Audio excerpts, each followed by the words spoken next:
about political parties, they are expected to submit their accounts to the income tax authorities. Some parties don't, but I know when I headed my party, we certainly did, and whatever income we get, we account for it. But this does not in any way touch the issue of how candidates collect their money and how they spend it. I've forgotten who I said. Okay, ma'am. Dave, and I work in the private sector.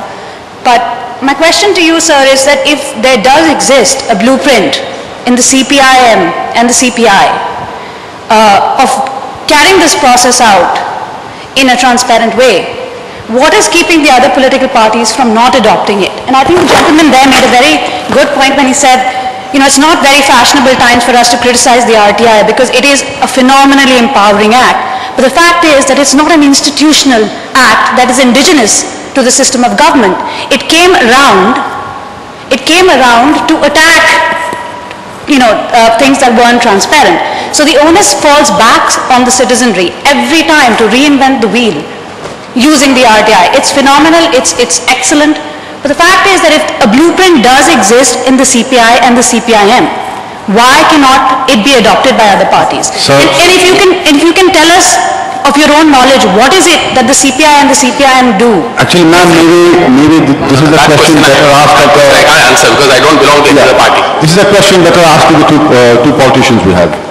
I think the simple answer is that they are both cadre-based parties. The parties are not like that.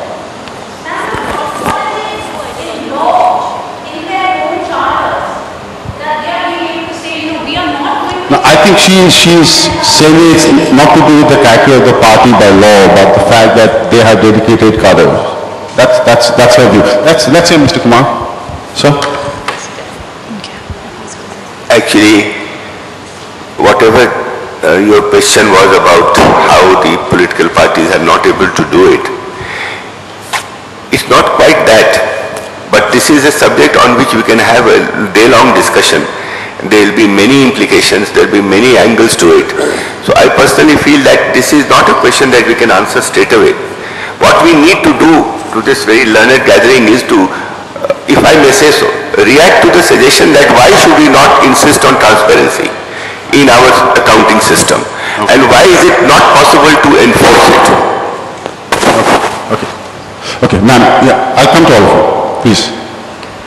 I think transparency, accountability, no two ways about it, has to be ensured. But as Jaya said, we have to go to root causes. Why are things happening? And I want to focus on one more aspect, which you, sir, just touched on in passing. And that was the whole size and the question of why not delimit the constituencies in a different way. Because you have today a situation where parliamentary constituencies are averaging almost 2 million, and by the time the freeze is over are likely to go up to 2.5 to 3. And in the state assemblies, 2.3 lakhs is the average, and in UP there are constituencies of a size of 4 lakhs on an average now. So now in this kind of a condition, what you elaborated on, the number of panchayats, the blocks, etc., where you have to establish contact, is impossible. So I'm bringing this issue in the whole question of expenditure, that as long as you have such unwieldy constituencies, the kinds of problems that we are talking about will remain. So you're basically saying one solution is smaller constituencies. And therefore I'm saying let's open the whole issue up to delimitation, which looks at smaller constituencies. And I think that there is scope right now. There's a demand for the Women's Reservation Bill.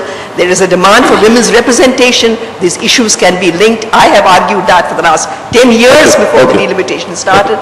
And I think so would you want to react to that first? Smaller constituencies? The population happens to be within the same. So the density has gone up. Okay.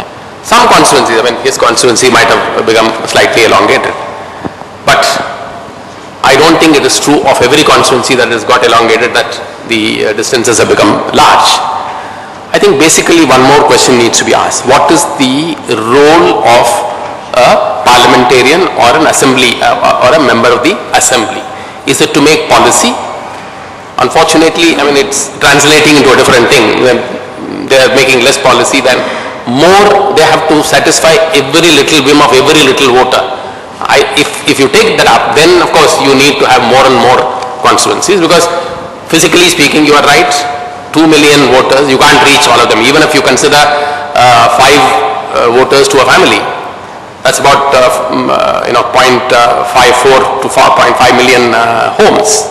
I don't think it's possible to physically visit. But unfortunately, I mean, this is the way people are considering that. All right, now you didn't give me my road, my well, my water. So that being the case, you have to turn it around and say, all right, now go for smaller constituencies. But per se, if the role of Parliament and of the assemblies is to make policy, per se there is no need for limiting the constituency. That work will actually be done by the panchayats. So if you are changing that norm, then you are hitting at the panchayats function. Okay, thank you.